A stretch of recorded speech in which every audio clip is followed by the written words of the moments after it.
Walking out of the hospital, I was a blur. My life had been turned upside down or inside out as I felt now by a simple DNA test. Right now, I couldn't and wouldn't go home.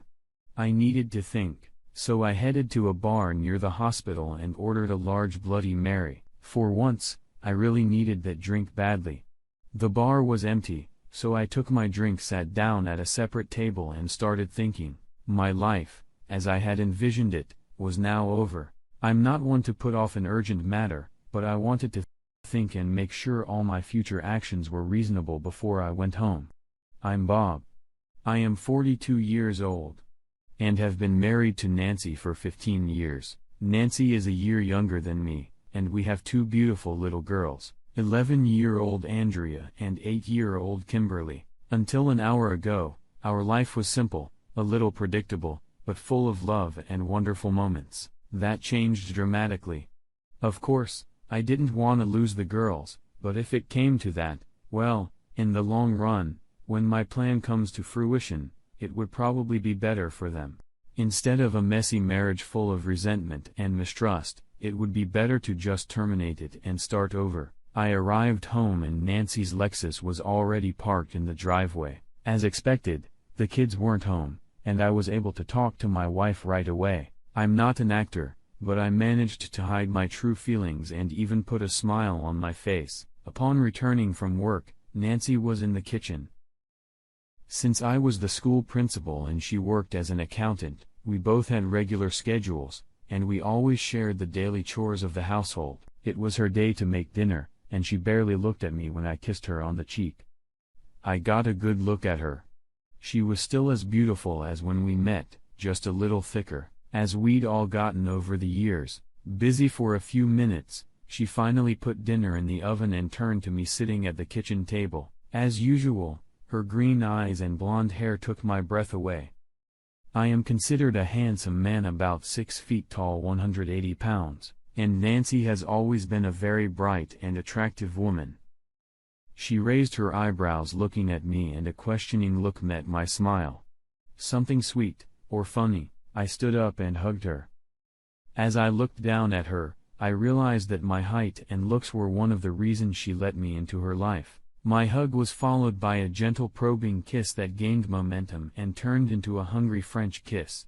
I interrupted. "I love you so much." "It hurts," I said, and then continued kissing. Her body pressed against mine. Nancy responded to my caresses with all her beautiful curves. This time, she finally broke the kiss and looked at me questioningly. "What's going on with you?" "I'm not complaining, but the kids will be back soon, so we'd better cool down a bit." "You're warming me up too much to cool down, sweetheart. The kids aren't due back for another 30 minutes, and there's one thing I really want right now. And that's you."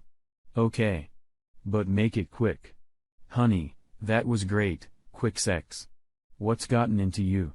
"Okay. Now it's the moment of truth. Well, I have some very good news. Know how much I love my girls, but I've always wished I had a boy too." Yes," she replied, completely confused. "Well, I'm going to be a boy's father soon." I said. Nancy was stunned. "What? I don't understand.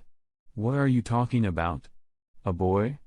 I'm not pregnant, not with you. But I'm going to be a boy's father in 5 months if nothing goes wrong." "God forbid," I said, forcing myself to smile. Well, the force of a powerful slap wiped the smile away. It was expected, but it still hurt a lot. "But, honey, I love you. It was just an accident, it was just sex." I argued with her, but to no avail. Over the next few hours, Nancy experienced a range of emotions. From devastation at the betrayal to anger and rage.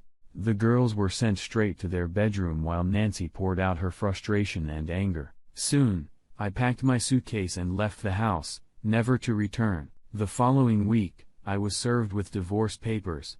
The motive for the divorce was infidelity. In our state, that counts for a lot. I was only granted a few hours of visitation with the girls each week. I got a lot of calls from Nancy who needed to vent her emotions. She was hurting and a lot of pain.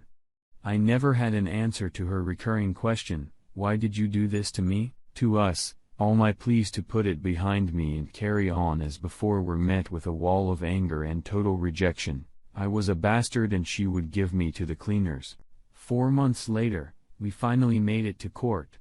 My attorney did contest her proposed unequal division of sets as well as the proposed custody of the children. The judge began to ponder the motive. He asked if I was contesting the charge of infidelity. My attorney was not at all surprised when I said that not only was I not contesting the motive of infidelity, but I was providing data to substantiate it. Both the wife's lawyer and the judge were caught off guard. Do you realize, sir, that as far as your infidelity is concerned, the plaintiff has presented no evidence, and if I rule on this divorce with evidentiary infidelity, it will directly affect what my judgment will be. The 50/50th division of assets that you requested would be impossible to publish, the judge explained. May I approach your honor? My attorney asked. Both attorneys approached the judge. Nancy's attorney liked the development very much. However, I saw his smile frozen on his face when my attorney presented the judge with the medical DNA evidence of Nancy's long-term infidelity. I could tell the judge was really angry. After a while, he pulled both attorneys away from him. I knew what was going on, but Nancy had a puzzled look on her face. The lawyer whispered something to her. Her face turned pale as if blood had drained out of it. She looked at me with utter amazement. The judge said, "This is an unexpected turn of events, and I am really repulsed by the general impression that this court has been used and deceived. However, I must realize that divorce proceedings are always a way to get back at the other spouse." The judge looked at me. "You have played a dangerous game of perjury, and without this subsequent confession, it could have cost you dearly. Would you take a moment to explain?" "Your Honor, when I found out that neither of my 2 children were mine, as DNA testing confirmed, but had the same father, it meant that my wife had cheated on me throughout the marriage. I am guilty of wishing that she had also gone through all the sorrow that her behavior caused me." I began to say she can now take comfort in knowing that every bit of emotion she has felt over the past few months is typical of me as well. Never mind that her emotions were not based on facts. I should also note that all of my requests to put my confession behind me were flatly rejected by her. At least I didn't lie by omission as she has done for the past 12 years.